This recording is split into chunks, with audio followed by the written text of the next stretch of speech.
How to fix TikTok Shop not showing.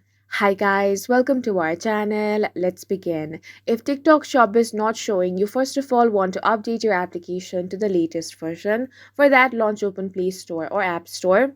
Then search for TikTok. Here, if you find the update button, tap on that and update the application to the latest version. If you still do not get the TikTok Shop option, launch Open TikTok. Then tap on your profile icon. Here tap on the three lines at the top right corner. Tap on Settings and Privacy. Now scroll all the way down and find the option of Report a Problem. Tap on that. Here you want to scroll all the way down and tap on Chat with Us option. Now it will bring you to TikTok Help Desk. Here you simply want to select an issue.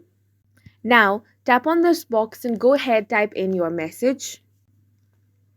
So you want to type in that TikTok Shop is not showing, then the customer support team will get in touch with you and help you fix this problem.